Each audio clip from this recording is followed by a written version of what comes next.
Now in Valorant, there's really only one reason why you can't climb. Mistakes. Simple mistakes that are added up over the course of an entire game that mean that you just don't do enough to carry your teammates and win that game. There are actually so many micro decisions that you are making wrong over the course of an entire game, so we're gonna break all those down in this Silver VOD review and give you as many tips and tricks as we can along the way. But without further ado, let's jump right in. Okay, so before we even talk about the first round or watch the first round, I want to really quickly talk about how this map plays out a lot of the time around a cipher. So it's going to be dramatically different whether you have a way to destroy the trips or don't, because your composition has no way to easily deal with trips, no shocks. A cipher trip, and cipher's almost always going to be set up on B site. It's going to be pretty hard for y'all to just rush out here. You're going to have to take it a little bit slower. You're not going to want to necessarily just try to do a really fast execute all the time, because your teammates are just going to run in and die, right? And another thing is, in general, just singularly pushing one site when you don't have a way to deal with the trips is going to be very, very difficult. You don't really know exactly where the trips are. You're almost assuredly going to walk into them most of the time, or you're going to have to play really, really slow, which means a lot of people are going to rotate back into you. So in that case, there's a couple of things that you could do. You could take mid control, you could throw a smoke up here, and then you could potentially fight for mid, fight through market, and then this is going to make it so that the people that are on A are not going to be able to rotate back through as quickly, right? They're not going to be able to just be like, oh, they're all just playing B main, or they're all trying to play B. We're just all going to go rotate there really quickly, which is what you do not want to have happen. And it's also a lot easier to play around a cipher and the trips when you can actually put pressure from multiple angles, right?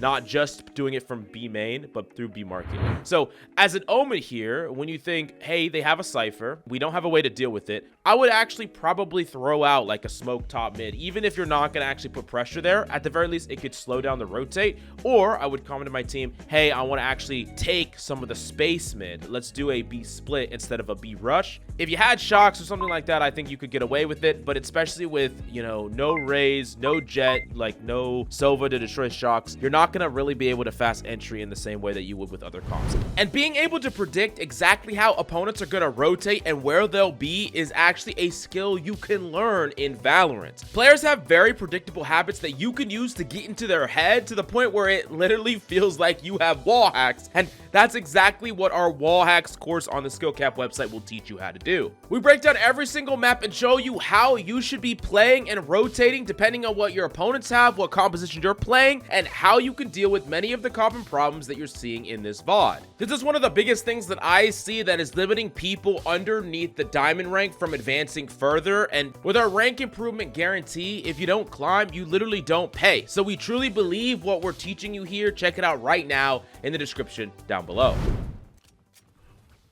See right here, like right here, we're doing a really, really fast smoke. Probably not going to be able to rush out with these smokes, right? We're smoking right away. I know sometimes your teammates go too fast and then your smokes are not out, and then they're like, where the hell's the smokes, right? You would want to secure some space first, and then you would want to smoke out. Another thing I wanted to kind of mention is, I think this smoke is fine, but something that you should consider, a smoke that I think is a little bit better, and we're seeing a lot of players use it, especially in some pro matches and in the high ranks of play, is the smoke actually splitting this right here. And you think this might be a little bit strange, right? Because enemies can hide in the smoke. The reason that you would want to do this smoke instead of this one is because this cubby gives players something to play around onto site anyways. So like if there's a Yoru or a Reyna that gets to play on site, they get to jiggle this corner, potentially get a kill, and then get out. You would ideally not want someone to be able to play around that. And if they're going to peek out, they're peeking out blind. That's why I think this smoke is a little bit better if your plan is to try to get that plant down and dip out of sight.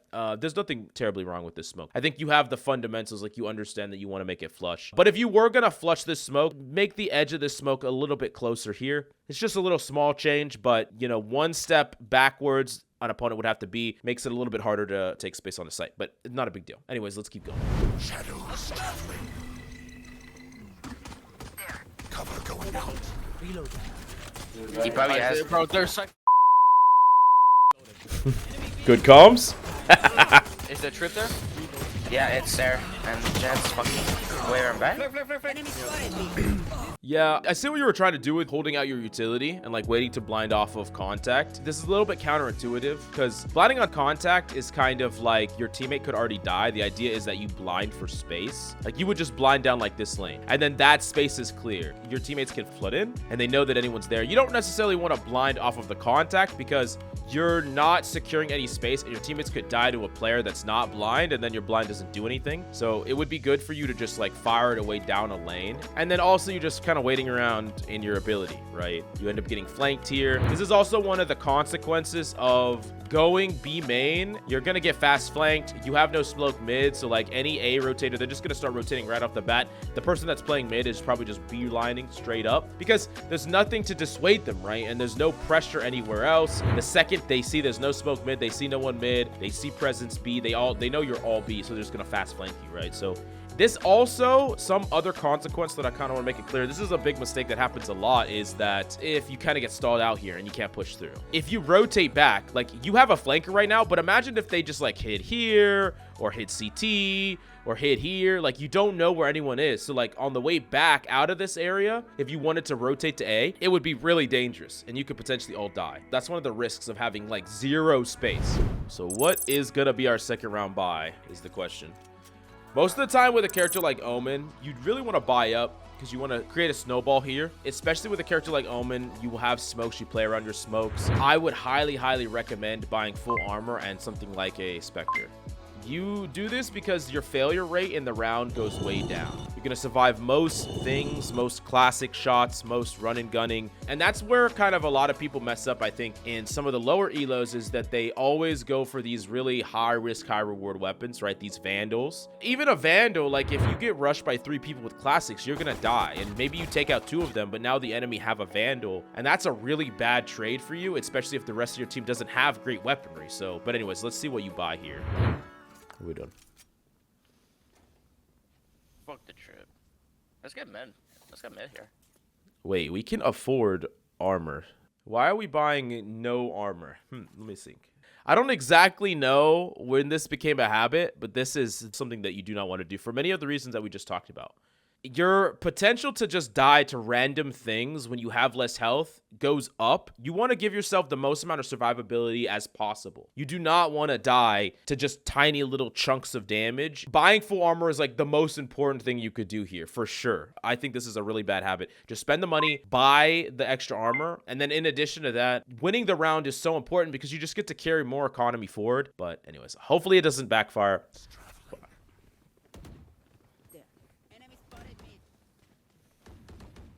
Like that you're clearing out from a different angle.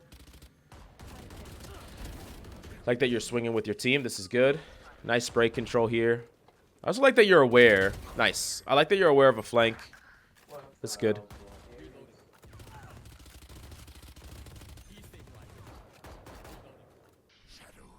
maybe I can. Wingman's planting. Outside. Stay in sight. Blinded. Okay, so we know them. They're here. They have to be. Unless they teleported out. That's the only 2 ways they could be. Maybe behind the box. Behind the box. Yeah, right there. Yeah. Okay, so I need a justification here. Why are we not buying armor again? Why is the first 25 armor so important, but the second 25 armor doesn't matter? I don't understand the logic here. Buy to make you the strongest. You have the money. Buy your full kit. There are going to be some times where you're going to buy light armor and a weapon when that's all you can afford, or you're going to have to sacrifice something, right? You're going to have to sacrifice an ability and you're like, oh, I don't want to sacrifice paranoia, so I'll rock light armor, right? These are fine situations, and there could be a decision to be made there. Here, there's no argument to save a little bit of money for what reason. So yeah, buy your armor. Anyways, keep going. Okay, you already made noise, so big chalk anyways. Just need a kill there, and I can ping everyone. Cover There's going definitely like a. Shadows traveling. I don't think I broke the fucking trip. Yeah, he's dead. Right? There's no, he's not. Is it broken now? Oh, behind I us, got behind us. sniped in there. One push, one push, one push. What? Where the fuck did he go, bro? Check this out! Check it out! Actually, you might have died anyways, but check it out! No, you wouldn't have. That's crazy! All right, I'm gonna freak out. I want to freak out. Oh, okay, I'm gonna freak out. Let's keep going. Once again, we're running into the problem where, like, we're getting fast flanked. We just don't have any control. So, like, think about how little your smokes are doing right now. Like, we're fast trying to smoke here and trying to come out. Like, we're not gonna come out fast here. We have a cypher. So, like, just throw a smoke here. We don't even have to show presence here. We could just smoke this. That's better. We're adding a little bit of pressure. And then, like, people here don't know that there's no one presence main. People A might not be able to flank as fast, whatever. Or we can even try to set up a play where we smoke here and put some presence here. We can either play up here and play for flank. We can just hold positions up here. And then if anyone tries to fast flank, make a whole bunch of noise, we'll hear it. We'll get some extra information for our team. We could potentially get a kill on someone that's flanking, and then our team could rotate back. There's like a million different things that we can do here besides just like constantly going main. As you can see, we keep getting gummed up main as a team. No one on your team wants to walk out, get tripped, get shot through a smoke or a cypher kit. No one wants that. No one's gonna do that. And you need to try to take some more space some other places. And the fact that we all kind of funnel in here means that we don't even have any like information or space like any of these places, which would be good information to know. Anyways, let's keep going. Nothing crazy, but just tiny little mistakes that kind of add up here. Now your team is going to be on such a weird buy here. In this situation right now, you have two people buying rifles. You have your Reyna buying the best she can, but you still need to buy the best thing that you can buy here. If y'all lose this round, your team cannot buy next round. So are you planning to just rock a ghost for 2 rounds straight? That doesn't make any sense. So if your team is deciding to commit to the buy here, you need to buy with them. Buy the best thing that you possibly can so that you have a chance to help your team compound their value here. Another thing is, even though you're not pushing the cypher point, it might still be a good idea to like create some pressure mid. We're kind of doing the thing where we're all in B or we're all in A. We're not creating any space anywhere else. If every single time you put presence anywhere, you commit there 100% of the time, the second you make a step here, everyone on B is rotating. So put a little bit of fear into people that are rotating. Don't allow them to just believe 100% that you're here, because they're just beelining, knifed out. They don't have a fear. They're like, hey, they never lurk mid. They never put presence anywhere. I'm not going to get punished for this. I'm just going to beeline straight from B all the way to A the second they put presence. This is not what you want them to happen. You're allowing them to read you very, very easily. So yeah, buy with your team, create some space, some control, and oftentimes put some presence in other places of the map. Make it so that enemies can't fast rotate all the time on you.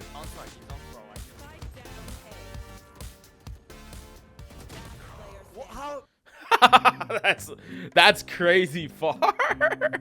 Once again though, you bought light armor and you're dead. Come on, buy armor. You bought light. Buy armor. If you bought like Stinger heavy here, you win this duel. This is what I'm talking about, where armor helps you deal with bullshit, like nonsense like this. Like, you're just gonna lose games to this. You're gonna lose games to paint shells. You're gonna lose games to shocks. You're gonna lose games to classic pistols, like just a whole bunch of nonsense. And you don't even recognize a lot of the time that it's the armor that is protecting you from some of this nonsense. That's, yes.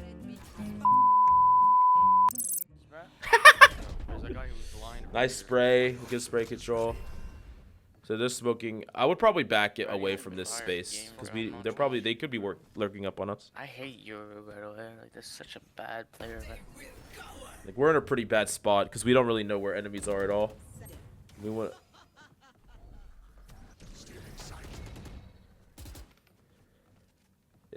Yeah, I'm so scared of you getting flanked here, and I can see that you're scared of it too. Yeah, we're just generally in pretty bad position here.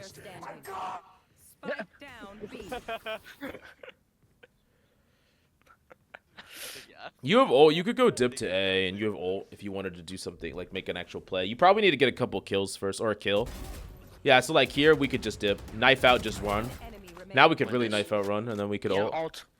So like this is always like a question that I get oftentimes is like, I'm not going to say 100% confident, but it's like almost 100% confident that no one would be A. Because why would they be A? That would require a jet to just sit there the entire time.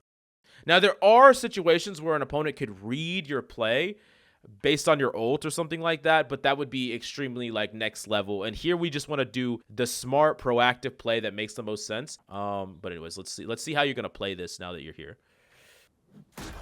Yeah, so like here you could even literally directly plant like right in the middle. This is not a bad spot. A good general concept is when you are planting and there's no chance that an enemy is there, you plant in the most open spot. They don't really have a place to hide behind. So right here, the enemy probably hasn't rotated yet, right? Even if they did start rotating, they wouldn't be here yet. So you have like a moment to make a play or a movement. The thing that you could do here that I think would be pretty powerful is teleport up to the high ground and then smoke off CT, smoke off here, and then just play there and hold an angle. You're playing a different position, so their crosser's not going to be ready for you. The Jet's going to have to walk back in through smoke so that you can hold, and you're going to be up in a different angle. It's going to be almost impossible.